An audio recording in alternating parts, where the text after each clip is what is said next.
I'm 54 years old and the story happened when I was 8 years old. My grandfather had a farm and my parents would take me over there whenever they could. There are many happy memories there. There were many small animals on the farm and I loved to play with them. In spring, there were beautiful wildflowers all around. I would often play in the grass and pick flowers there. I really like chrysanthemums, especially the wild ones. I saw the opposite hillside full of flowers of all colors, as if they were waving to me. I couldn't resist the beauty in front of me, and I was ready to walk through the grass and go to the opposite hillside. Suddenly, I stopped, and I startled a red viper. It curled its tail into a circle, and its upper body stood straight up with both eyes fixed on me. I was terrified, but I knew that I could not move easily. As I tried to cry out for help, I felt pain. The snake moved away quickly and 2 very small red spots appeared on my left foot. I let out a scream and I knew death was approaching. I tried to walk up the steep hill, but my movement became so difficult that I fell to the grass. At this time, my grandfather came running down the hill.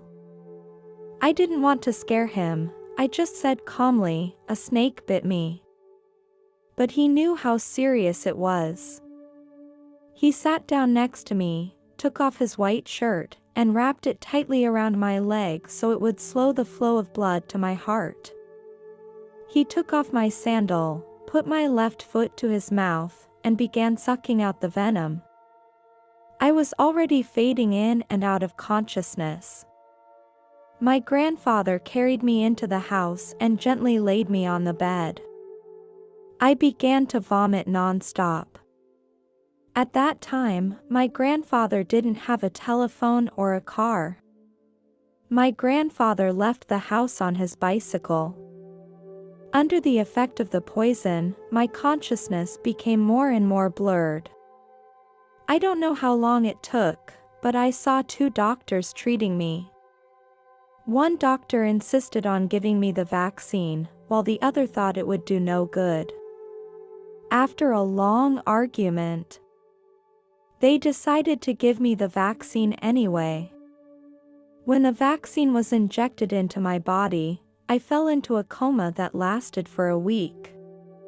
During the coma, I realized that I had left this space.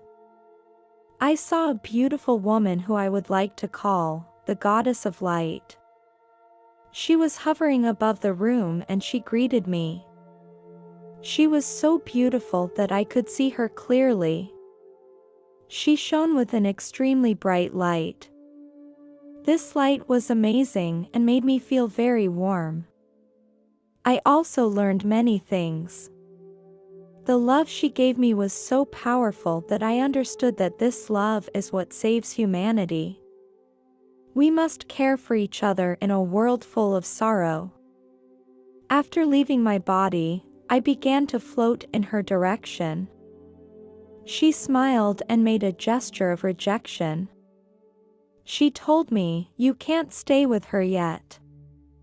You have to learn to be strong and you have to share this love to more people. You will now return to life. You still have a lot to learn and a lot to accomplish. My love will always be with you, never forget it." I returned to my body and I felt the pain again. I was in bed for a few weeks. My legs swelled up very large, which scared me, and the color looked very nasty. I hated being back here. After I recovered, I learned that an adult can only survive a venomous snake bite for 20 minutes, and I stayed for over 2 hours without the serum. My grandmother had applied several herbs to my leg, which helped. After the swelling went down, I was finally able to get back on my feet and people said it was a miracle I survived. I learned to walk with a cane, but it took a few months for my body to recover. When I was 15 years old, I became eccentric and didn't like to interact with people. Although everyone else thought I was pretty and smart, no one really got to know me. I couldn't share my feelings with anyone, and I refused their offers of friendship. After meeting the goddess of light, it wasn't easy to return here. I wanted to return to the light, to her embrace, but she was never seen again. There was a picture of Maria on the wall of my grandmother's house, and it reminded me of her. I often spoke to it, hoping she would speak to me or give me a sign. My teenage years were neither happy nor good. I became more and more rebellious, and my grandmother and I fought a lot. I also resented my mother greatly because I rarely saw her. By the time I was 20 years old, my life had not gotten better, but worse. My desire to return to the light became even stronger. I wanted to end it all. I found some concentrated insecticide solution in the pantry of my grandmother's house. I drank all of it, and within 2 minutes I started to feel severe pain. I kept vomiting and lost consciousness. My family found me and took me to the local hospital, where the doctor pumped my stomach. After I recovered physically, I returned home under the supervision of a psychiatrist. A few months later, I wanted to try again. This time I chose sleeping pills. I didn't want to feel the pain before I died.